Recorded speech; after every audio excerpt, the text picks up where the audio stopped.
अस्सलामु अलैकुम वरहमतुल्लाहि वबरकातुह। आऊज़ु बिल्लाहि मिनश शैतानिर रजीम। बिस्मिल्लाहिर रहमानिर रहीम। आदत प्रमाणे कार्यक्रमની શરૂઆતમાં એક હદીસ પેશ કરવામાં આવે છે। મારી ઈચ્છા છે કે દરેક ઇમામની એક હદીસ યા બે હદીસો તમારી સામે પેશ કરું। આજ આપણો 17મો પ્રોગ્રામ શરૂ થઈ રહ્યો છે અને એની ઇફ્તિતાહમાં એને ખોલવા પહેલાં તમારી સમક્ષ આપણા પાંચમા ઇમામ હઝરત મોહમ્મદ બાકીર અલૈહિસ્સલામની એક હદીસ રજૂ કરવા ચાહું છું। ઇમામ ફરમાવે છે કે કર્જ ઓછું કરો, એટલે તમારા કરજને ઓછા કરો જેથી તમે આઝાદ રહો, લિબ્ર રહો, સ્વતંત્ર રહો, કોઈના કૈદી ન રહો।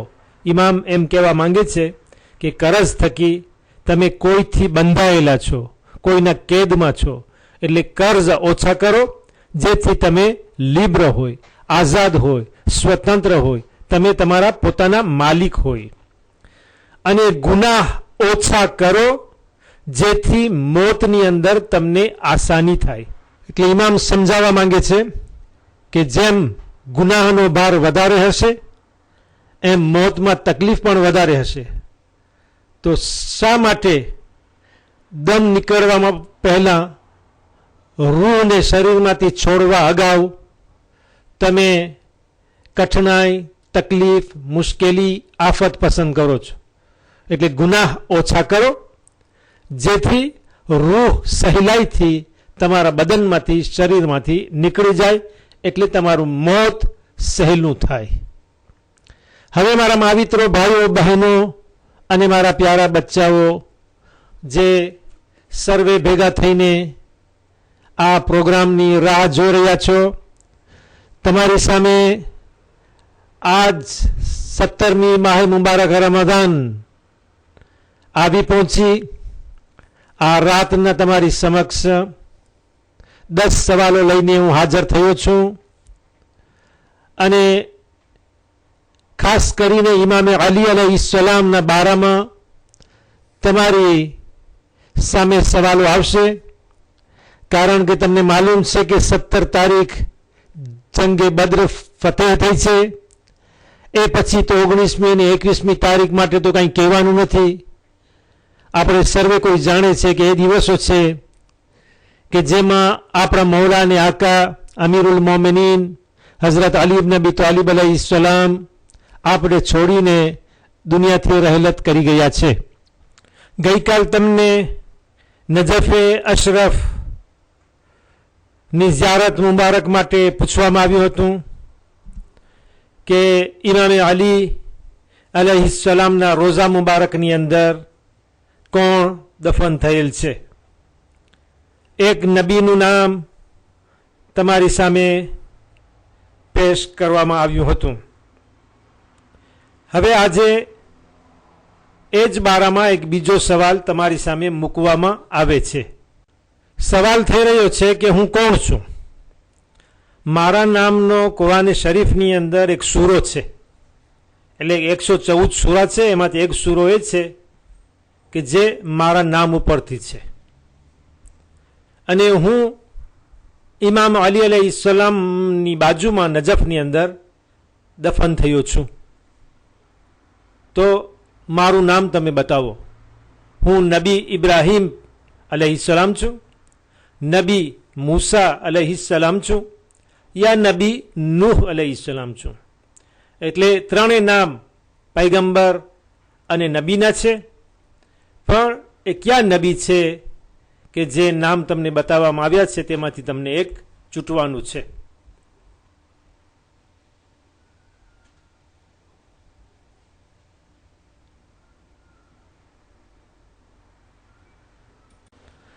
તે નબીની ઉંમર ભલે લાંબી હોય પણ તમને વિચાર કરવા માટે ટાઈમ ટૂંકમાં જ આપ્યો।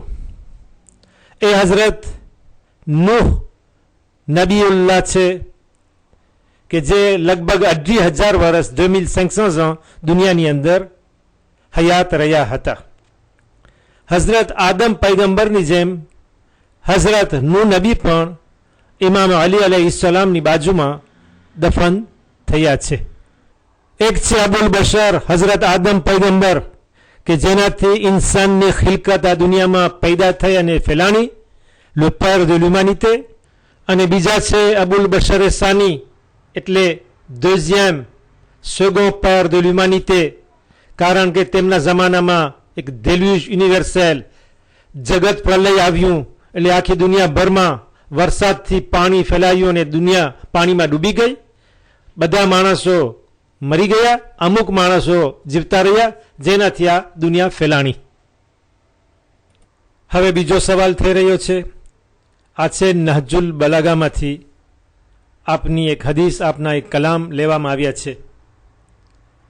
ગઈકાલે આપણે નહજુલ બલાગા ઉપર કોઈ સવાલ કર્યો ન હતો, પણ એની પહેલાં ઘણા સવાલો થઈ ગયા અને તમને મેં બતાવ્યું હતું કે લા વોઆ de l'éloquence-ના આ આખરી ભાગની અંદર આ હદીસો, આ બધા કલામો મળી આવે છે, જેને પાંસે કહેવામાં આવે છે.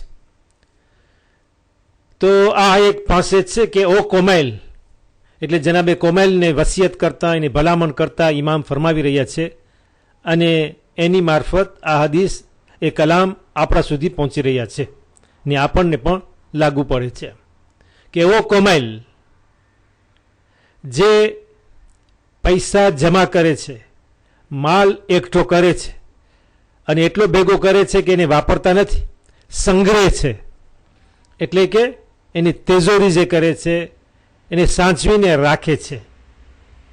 તો એવા સાચવનાર, માલને સાચવનાર એવા માણસો છે કે જેવી રીતે ગુલામ હોય, એ લોકો જીવતા ગુલામ છે.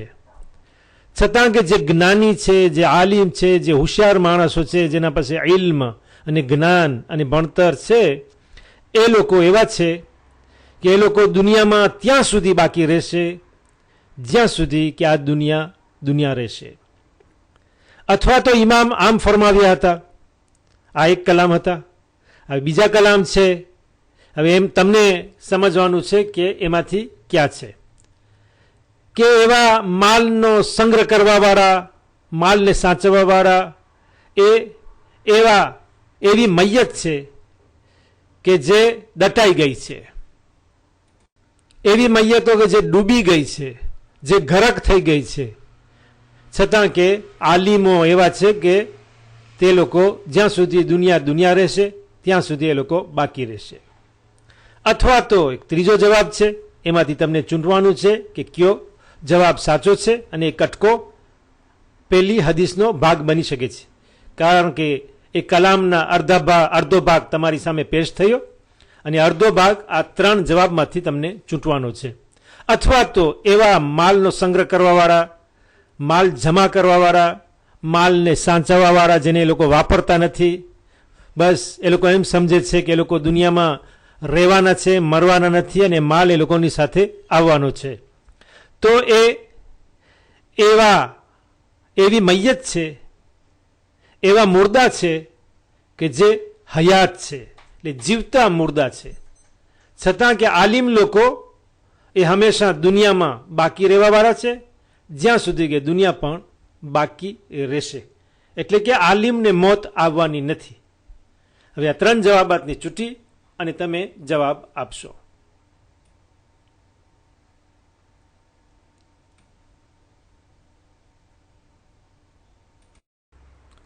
તમારી સામે જવાબ ઓરાંજ રંગમાં, કેસરી રંગમાં છે કે ઇમામે કહ્યું કે માલનો સંગ્રહ કરવાવાળા, જમા કરવાવાળા, જેને વાપરતા નથી, પકડીને બેઠા છે, એ લોકો એવા છે કે જીવતા મુર્દા, જીવતી મૈયત.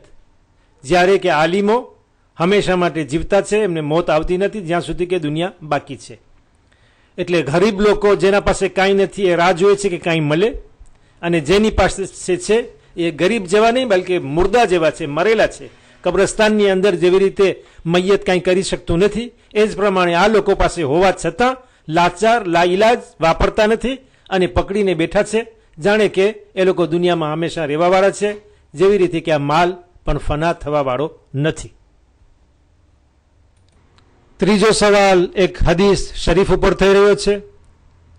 પૈગંબર હઝરત મોહમ્મદ મુસ્તફા સલ્લલ્લાહુ અલૈહિ વ આલિહિ વસલ્લમ ના મશહૂર કલામ છે. દરેક શિયા માટે જરૂર છે કે આ કલામને જાણે, ઓળખે, સમજે, તેના ઉપર અમલ કરે, નહીં તો એની જિંદગી ફોકટની છે. તો હદીસ શરીફમાં આવ્યું છે કે જે માણસ દુનિયાથી ચાલ્યો જાય, મરી જાય, ગુજરી જાય અને એવી હાલતમાં મરે કે એ મરતા દમ સુધી એને ખબર નહીં હતી કે આ જમાનાના ઇમામ કોણ છે. 60, 70, 80, 90, 100 વર્ષની ઉંમરમાં મરે અને ફખ્ર કરે કે એટલી લાંબી ઉંમર તેને દુનિયામાં મળી, પણ એ ઉંમર શી કામની જ્યારે કે પોતાના ઇમામને, પોતાના રહેબરને, પોતાના સરદારને ઓળખે નહીં. તો એ કેવી મોત છે? હવે તમે મને સમજાવો, એનો જવાબ આપો. આ 3 જવાબ જે તમારી સામે મૂક્યા છે એ હદીસને કાપી નાખવામાં આવી છે અને આ જે 3 કટકા છે એમાંથી એ કટકો લઈ અને એમાં જોડવાનો છે. તો તમે હવે અમને બતાવો કે કયો એનો જવાબ છે. એક જવાબ છે કે જે માણસ મરી જાય ને પોતાના ઇમામને ઓળખતો ન હોય, તો એવી રીતે છે કે જેવી રીતે ઇસ્લામ પહેલા લોકો જીવતા હતા, મુશરિક હતા, જાહિલ હતા અને કાંઈ સમજતા ન હતા, કાફર જેવા હતા, એવી રીતે તેની મોત છે. અથવા તો તેની મોત એક ગધેડા સમાન છે, અથવા તો તેની મોત બની ઇસરાઇલની કોમ જેવી છે. તો આ 3 જવાબમાંથી કયો જવાબ સાચો છે, જે હદીસનો ભાગ બની શકે છે, બલકે એ હદીસનો ભાગ છે. એક માણસ દરિયાની વચ્ચે ઊભો હોય અને એને એટલી ખબર ન હોય કે પાણીની અંદર છે, બલકે એ સમજે કે માટીની વચમાં છે, જમીનની અંદર ઊભો છે, યા તો બધી ચોતરફ પાણા છે અને પથ્થરની વચમાં પોતે છે, કાંઈ એને માલુમ નથી. એવું બની શકે? ન બને. તો એ જ પ્રમાણે એક માણસ દુનિયામાં જીવતો હોય, શિયા ઇસ્ના શરીફ હોય અને એને એ ખબર ન હોય કે તેના ઇમામે જમાના કોણ છે, તો તેની એવી મોત છે કે જે મોત જાહેલિયતની મોત કહેવામાં આવે છે. એટલે કે એવી રીતે તે મરી ગયો છે જેવી રીતે કે ઇસ્લામ આવ્યો એ પહેલાંની કોમ હતી, જે કંઈ જાણતી નહીં હતી, જાહિલ હતી, અભણ હતી, અજ્ઞાન હતી, એવી રીતે એનો મોત થયો. એ ઇસ્લામમાં છે અને એને કંઈ ખબર નથી, જાણે કે ઇસ્લામમાં છે જ નહીં, ઇસ્લામની બહાર છે, એવી રીતે એની મોત છે ને એવી રીતે એને સમજવામાં આવે છે. જવાબ તમારી સામે છે, જે સોનેરી રંગની અંદર સામે નજરે તરી રહ્યો છે. હવે હિજાબ ઉપર એક સવાલ થઈ રહ્યો છે, પડદા ઉપર, ચાદર ઉપર. એટલે કે 3 આયતો તમારી સામે મૂકવામાં આવી છે અને 3 સૂરા છે, જુદા જુદા સૂરા છે, જુદી જુદી આયતો છે. સૂરાના નામ તમને નથી બતાવતો, કારણ કે હું મદ્રસાના મારા બચ્ચાઓને, મારા બાળકોને બહુ સારી રીતે ઓળખું છું. એ લોકો બહુ જ ચાલાક છે. અગર સૂરાઓના નામ આપીશ તો એ તરત સમજી જશે અને ગોતવા પહેલાં જ એ જવાબ આપી દેશે. તો હું ફક્ત સૂરાના નંબર આપું છું, આયતોના પણ નંબર આપું છું. હવે તમે બતાવો કે આ 3 આયતોમાંથી કઈ આયત એ છે જે સૂરામાં કે જે હિજાબ ઉપર નથી, જે પડદા ઉપર, ચાદર ઉપર નથી. એટલે એમ નથી કે કુરાનની અંદર પડદાનો હુકમ નથી, પડદાનો હુકમ જરૂર છે. બાકીની બીજી 2 આયત છે એ હિજાબ ઉપર છે, પડદા ઉપર છે, ચાદર ઉપર છે, પણ એક તેમાં નથી. એટલે સવાલ માટે સામે રાખી છે. તો કઈ તે આયત છે કે જે હિજાબ ઉપર કાંઈ બોલતી નથી, પણ બીજી બાકીની 2 આયતો તેમાં લાગુ પડે છે?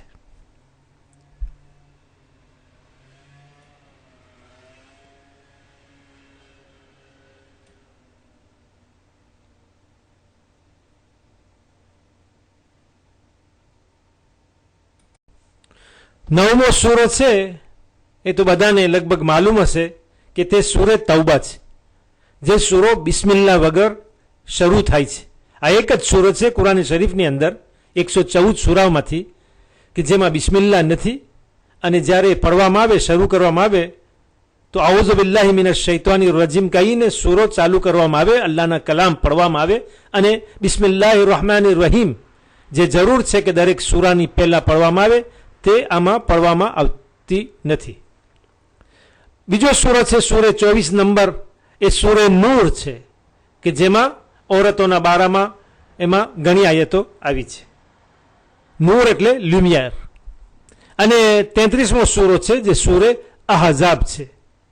તો આ બંને સૂરાઓની જે આયત પેશ કરવામાં આવી છે 31 અને 59, એ બંને પડદા ઉપર છે, પણ સૂરે તૌબાની 71મી આયત એ પડદા ઉપર નથી, પણ બીજી બાબત ઉપર છે કે જે આ સવાલમાં રાખવામાં આવી છે. હવે જમવાના બારામાં એક સવાલ થઈ રહ્યો છે જે ફિકનો સવાલ છે. તવઝીઉલ મસાઇલની અંદર પણ આ સવાલ તમને મળી આવશે. હવે એક હલાલ જાનવર છે, જેમ કે બકરો છે, ગાય છે, બળદ છે, ઘેટો છે, એ હલાલ છે. જો હલાલ રીતે એને ઝબા કરવામાં આવે તો તેનો ગોશ્ત પણ હલાલ છે. હવે ઇસ્લામ કહે છે કે તેમાં અમુક એવી વસ્તુઓ છે એ જાનવરોની અંદર કે જે ખાવી હરામ છે.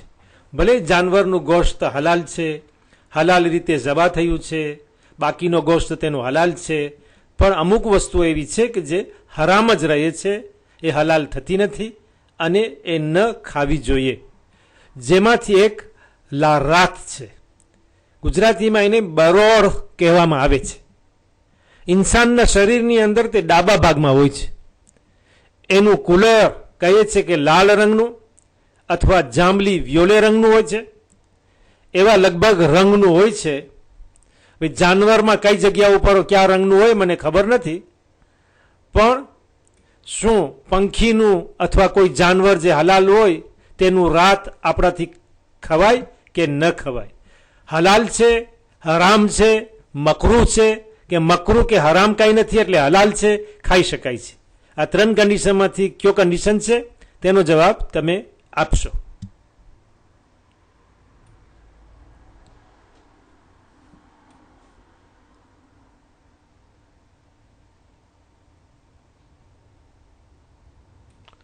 બરોળ કહેતા રાતનો જે રંગ હોય છે એવો જ રંગ આ જવાબને રંગીને તમારી સામે રાખ્યો છું અને તે હરામ છે.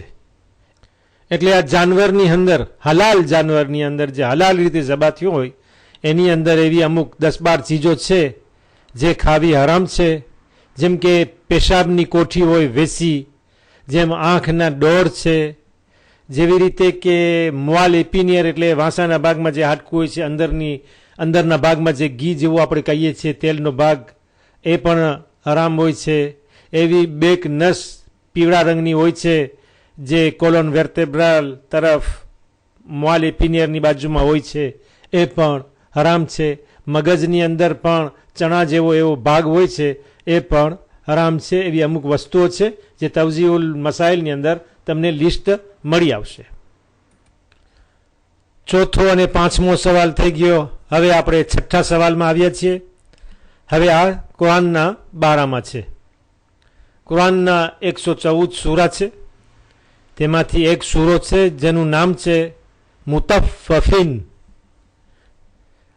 અને તેનો તર્જુમો પણ તમને તમારી સામે મૂકવામાં આવ્યો છે કે આ 3માંથી કયો તેનો સહી તર્જુમો છે જેનો અર્થ થાય છે. એક તવાફ છે, એક છે ચાડી ચુગલી કરવાવાળા, ખોટી તોહમત નાખવાવાળા, બુરાઈ કરવાવાળા, અને ત્રીજો છે જે માપ અને માલમાં, જોખવામાં, મેતર ભરવામાં, હિસાબ કરવામાં જે ચોરી કરે છે, દગો ફટકો કરે છે, એટલે ફ્રોડર એ છે. તો આ 3 જવાબમાંથી કયો જવાબ છે કે જે સૂરહ મુતફ્ફિફીનનો અર્થ બની શકે છે?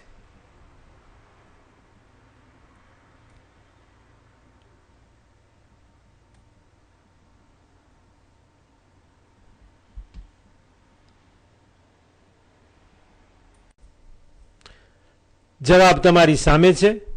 લેફ્રોદર તેનો અર્થ થાય છે. સૂરાનો નંબર છે 83-83, એટલે કે જે માલ માપ તોલ જોખમાં ચોરી કરે છે, દગો ફટકો કરે છે, તે એનો અર્થ થાય છે. ઝિયારતે આશુરા પડવાનો ઘણો સવાબ છે. ઝિયારતે આશુરા એવું નથી કે ફક્ત આશુરાના દિવસે 10મી મોહરમના જ એ પડી શકાય છે, ભલે તે દિવસે મખસૂસ હોય, પણ દરરોજ પડવામાં તેમાં સવાબ છે, લાભ છે, ફાયદો છે, બરકત છે. પણ એ ઝિયારતે આશુરા એ કેનાથી વારિદ થઈ છે, એટલે કયા ઇમામથી આ રિવાયત, આ હદીસ આવી છે, અને જે ઝિયારત આપણી સામે છે તે ઝિયારત આપણે દરરોજ પડીએ છીએ, કયા ઇમામે આપણને આપી છે. ચોથા ઇમામ અલૈહિસ્સલામ હઝરત અલી ઇબ્ન અલ હુસૈન ઝૈનુલ આબેદીન, યા 5મા ઇમામ અલૈહિસ્સલામ હઝરત મોહમ્મદ બાકીર, યા 12મા ઇમામ અલૈહિસ્સલામ હઝરત મોહમ્મદ મહેંદી સાહિબુઝ્ઝમાન અજ્જલલ્લાહુ તઆલા ફરજહુ શરીફ, કે અલ્લાહ તેમને જલ્દી જલ્દી ઝહૂર ફરમાવે. આ 3 ઇમામોમાંથી કયા ઇમામથી આ ઝિયારત વારિદ થઈ છે તે જવાબ તમે આપશો.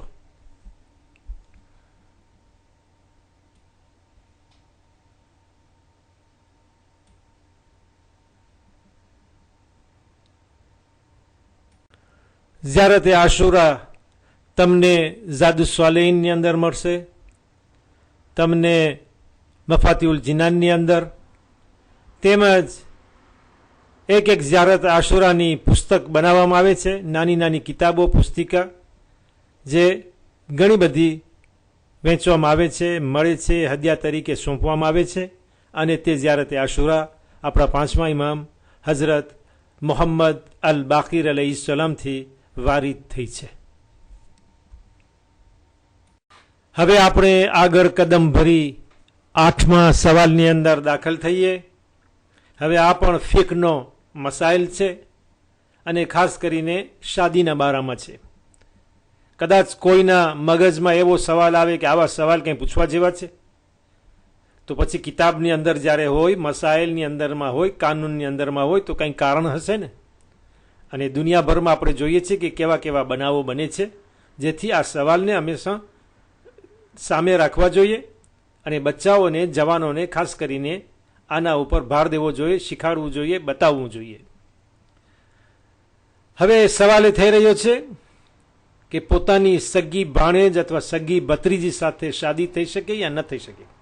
એટલે સગા મામા યા સગા ચાચા પોતાની ભાણેજ યા ભત્રીજી સાથે શાદી કરી તેને નિકાહમાં લઈ શકે છે કે યા ન લેવાય.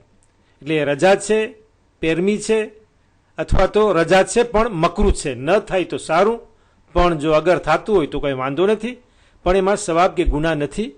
પણ ન થાય તો વધારે સારું, દેતેસ્તાબલ અબોમિનાબલ, ઈચ્છવા જોગ નથી. અથવા તો ત્રીજો જવાબ છે કે બિલકુલ હરામ છે, એવું કદી ન થઈ શકે.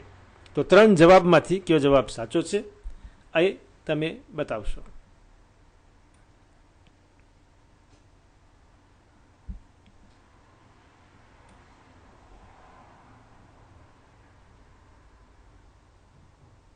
લાલ રંગની અંદર રાખીને તમને બતાવું છું.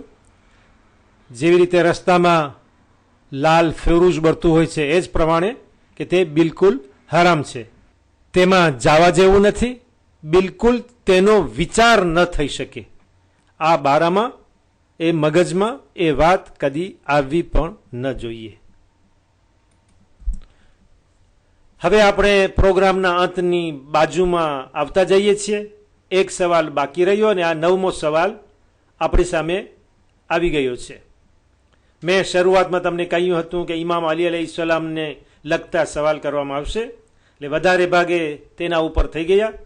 અને હવે બીજા તમારી સામે ફિકના, મસાઇલના, હદીસના એટલા માટે રાખવામાં આવ્યા છે કે જેથી એ વસ્તુની મહત્વતા પણ ન ભૂલી જવાય. કારણ કે આ મહિનો અલ્લાહનો મુબારક મહિનો, રોઝાનો મહિનો છે, કુરાનની તિલાવતનો મહિનો છે, ઇસ્તગફારનો મહિનો છે. એટલે આ મહિનામાં એકબીજાને માફી આપવી, એ અલ્લાહના કલામની તિલાવત કરવી, આ બધા કામ, ઇબાદતો, નમાઝો વગેરે કરવા ઉપરાંત ખાસ કરીને આ મહિનો તો રોઝાનો છે, જેમાં રોઝા રાખવા વાજિબ છે. અને રોઝાને લગતો જ આ સવાલ થઈ રહ્યો છે કે એક માણસે કોઈ કારણસર, મજબૂરીના કારણે લાચારીના કારણે માહે મુબારક રમદાનના રોઝા રાખ્યા નહીં. હવે તેને એમ થયું કે મુબારક રમદાન ચાલ્યો જશે, એ પછી તબિયત સારી થઈ જશે અથવા તો જે મુશ્કેલી છે એ દૂર થઈ જશે, તો હું પછી એ રોઝા કઝા રાખીશ. હવે તમને ખબર છે ને કે દિવસો ભાગવામાં વાર લાગતી નથી. હવે એમ કરતાં કરતાં આળસમાં બેપરવાહીના કારણે હોય કદાચ, અને 11 મહિના પસાર થઈ ગયા, પાછો બીજો માહે મુબારક રમદાન આવી ગયો. હવે તેના ઉપર શું લાગુ પડે છે કે અત્યાર સુધી તેને કઝા રાખવાના હતા. હવે આ મોડું થયું અને બીજો માહે મુબારક રમદાન આવી ગયો અને આગલો કરજ હજી એને ભર્યો નથી, તો હવે કેવી રીતે થાય?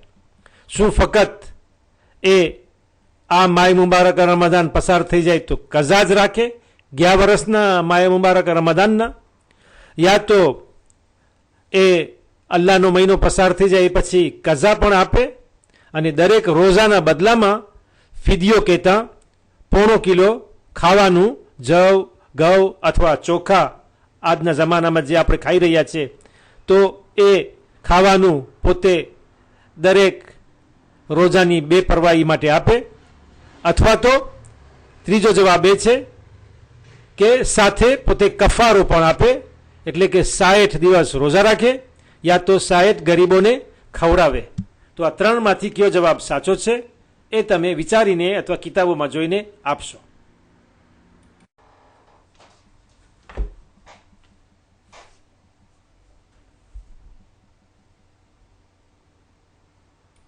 અગર તવઝીઉલ મસાઇલ તપાસીને તેનો જવાબ તમને મળી ગયો હોય, અથવા તો મસાઇલની મહેફિલમાં બેસીને જે ઇફતાર બાદ મસાઇલો મસ્જિદની અંદર અથવા મિંબર ઉપરથી બયાન થતા હોય, અથવા તો મદ્રેસાની અંદર બયાન થતા હોય, અને તે તમને યાદ આવી ગયો હોય કે તેનો જવાબ શું છે, તો તમને શાબાશી આપવામાં આવે છે. અલ્લાહ તમારા ઇલ્મમાં ને યાદ શક્તિમાં વધારો કરે. પણ હું તમને એનો જવાબ અત્યારે આપું છું. આયતુલ્લાહ અલ અઝમા સૈયદ અલી અલ હુસૈની સિસ્તાની સાહેબ ફરમાવે છે, મસઅલો નંબર 1714 1714, કે જે શખ્સ કોઈ ઉઝરના કારણે, એટલે કોઈ પણ મોતીફ હોય, માહે રમદાનમાં રોઝા ન રાખ્યા હોય અને માહે રમદાન બાદ એ ઉઝર, એ મોતીફ, એ કારણ બરતરફ થઈ જાય, એટલે કારણ નીકળી ગયું, હવે એનામાં શક્તિ અને પોસિબિલિટી છે કે પોતે રોઝા કઝા પૂરા કરે. તે છતાંય જાણી જોઈને, એટલે નેગ્લિજન્સ પર પારેસ, એટલે વોલોન્ટેરમાં ઇન્ટેન્શનલમાં આવતા માહે રમદાન સુધી કઝા ન આપે, તો એ રોઝાઓની કઝા વાજિબ રહેશે અને દરેક રોઝા બદલ 1 મુદ અનાજ ફકીરને આપશે. જે જવાબ પેટી 2માં તમારી સામે મૌજૂદ છે કે તેને માહે રમદાન બાદ તરત જ કોશિશ કરે કે ગયા વર્ષના માહે મુબારક રમદાનના રોઝા જે એના ઉપર કઝા છે, એનો કરજ છે, તે અદા કરી આપે અને સાથમાં 1.5 કિલો ખાવાનું દરેક રોઝા બદલ ગરીબને આપે. આજના 17મા કાર્યક્રમના આખરી સવાલ ઉપર આપણે આવી ગયા. તમને માલુમ છે કે માણસ જ્યારે એકલો સફર કરતો હોય તો રસ્તો ટૂંકો હોય ને તો એને લાંબો જણાય. એ લાંબો તો ન થઈ જાય, પણ પોતાના દિલમાં ને મનમાં એમ થતું હોય કે આ રસ્તો કેમ એટલો લાંબો છે. અને લાંબા રસ્તા ઉપર સફર કરતા જો કોઈ સાથી હોય, અને ખાસ કરીને સારો સાથી હોય, તો રસ્તો એટલો ટૂંકો થઈ જાય કે જાણે એમ લાગે કે સફર કરી છે કે નહીં. તો આજ પણ જો અગર તમારો સાથ ન હોત તો મારી સવાર થઈ જાત અને આ રસ્તો કપાતે નહીં. પણ તમારો સાથ મને બહુ જ કામે લાગ્યો અને જલ્દીથી આ પ્રોગ્રામ ખત્મ થઈ ગયો અને આપણે આખરી સવાલમાં આવી પહોંચ્યા. અને એ પણ તકલીદના સવાલ ઉપર છે, કારણ કે તકલીદ બહુ જ મહત્વની ઇમ્પોર્ટન્ટ વસ્તુ છે. એને બહુ જ નાની, લેઝરમાં, હળવી ન સમજવી જોઈએ. તો એના બારામાં સવાલ છે. અને સવાલ એ છે કે મુસ્તહેદ કેવી રીતે ફતવા આપે છે. ફતવા કેવી રીતે આપણને આપે છે અથવા બહાર પાડે છે અથવા આપણા સવાલનો જવાબ કઈ રીતે આપે છે. સાયન્સ આગળ વધી ગઈ છે, ટેકનોલોજી હંમેશા આગળ વધે છે, નવી નવી બીમારીઓ આવે છે, નવી નવી શોધ થાય છે, નવી જાતના ઓપરેશન થાય છે, નવા નવા પ્રોબ્લેમ જાગે છે, તો નવા નવા સવાલ પણ આવે છે. ગઈકાલ જે સવાલ પેદા ન થતા હતા તે આજે થાય છે, અને કાલે એવા સવાલ સામે આવશે કે જેનો આપણને કદી ખ્યાલ આવ્યો ન હોય. તો આવનારી નસલને સામે બીજા ઘણા પ્રોબ્લેમ ઊભા થશે અને ઘણા સવાલો સામે આવશે, પણ કંઈ ડરવાનું નથી. આપણા મુસ્તહિદો હંમેશા તૈયાર હોય છે.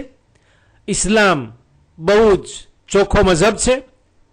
કિતાબે કુરાન હંમેશા વધુ ને વધુ ખુલતી જાય છે, અને ઇસ્લામની અંદર દરેક સવાલનો જવાબ છે, દરેક મુશ્કેલીની દવા છે, અને કોઈ એવી બીમારી નથી કે જેનો ઈલાજ ન હોય. તો આજ પણ એ તમારી સામે સવાલ થઈ રહ્યો છે કે મુસ્તહિદ કેવી રીતે ફતવો આપે છે, કેવી રીતે મસાઇલ આપે છે, કેવી રીતે આપણો સવાલનો જવાબ આપે છે. હવે તમને 3 જવાબ તેમાં મૂક્યા છે. એ દરેક જવાબને ચૂંટી અને એ પ્રમાણે તમે અમને જવાબ આપશો. શું કુરાન અને સુન્નત, કુરાન તો આપણે ખબર છે કે જે સામે છે અલ્લાહના કલામ, સુન્નત તે છે જે પૈગંબર સલ્લલ્લાહુ અલૈહિ વસલ્લમ અથવા આપણા 12 ઇમામોમાંથી જે લોકો કહી ગયા હોય, અથવા જેવી રીતે એ લોકોના અમલ થયા હોય, અથવા જેવી રીતે આપણા અમલને તેઓ કબૂલ કર્યા હોય, એ 3 રીતે સુન્નત સામે આવે છે, અને તેને હદીસ અથવા રિવાયત કહેવામાં આવે છે, જેના ઉપર અમલ થઈ છે. તો આ બંને વસ્તુઓ ઉપર ભાર દઈ અને મુસ્તહિદ ફતવો આપે છે કે યા તો બીજી રીત છે, યા તો બીજી રીત એ છે કે કુરાન અને સુન્નત ઉપરાંત તે ઇજમા હોય છે, એટલે કે બીજા મુસ્તહિદના મસાઇલ, બીજા સવાલોના જવાબો અને ફતવાઓ સામે રાખી અને પોતે ફતવો આપે છે.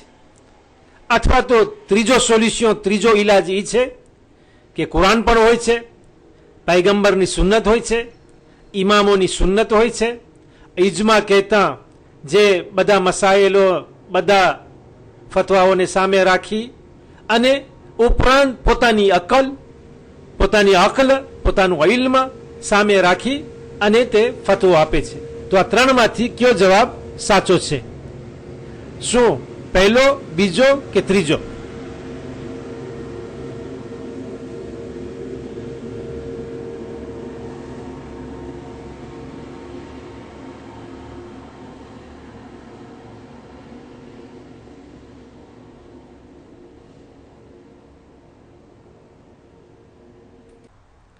મુજતહિદ બધી વસ્તુઓનો ખ્યાલ રાખી અને પેથી સેમાં જે જવાબ છે તે અમારા સવાલનો જવાબ છે, જે કદાચ તમે આપ્યો હોય અને કદાચ પેથી તા અથવા પેથી બે, જે બીજા 2 જવાબો છે એમાંથી તમે આપ્યા હોય, તો સાચો જવાબ આ છે. એટલે તો મુજતહિદ બનવું કંઈ સહેલું કામ નથી, અને ઘણી જાતના ઇલ્મ શીખી મેળવી અને ઇજ્તિહાદના દરજ્જા સુધી પહોંચે છે. હવે તો અડધી રાત વીતી ચૂકી છે, શહેરીનો ટાઈમ પણ બાજુમાં આવતો જાય છે, અને તમે મને ઘણું સાંભળ્યા. તમારો કિંમતી ટાઈમ તમે આ સવાલ જવાબના કાર્યક્રમ માટે વકફ કર્યો, તમારો આભાર માનવામાં આવે છે. અને અગર જિંદગી રહી તો ઇન્શાલ્લાહ કાલે આપણે પાછા આ જગ્યા ઉપર આ ટાઈમની અંદર મળશું. ત્યાં સુધી હું તમને અલ્લાહ હાફિઝ કહું છું. વાલેકુમ સલામ વરહમતુલ્લાહિ વબરકાતુહ.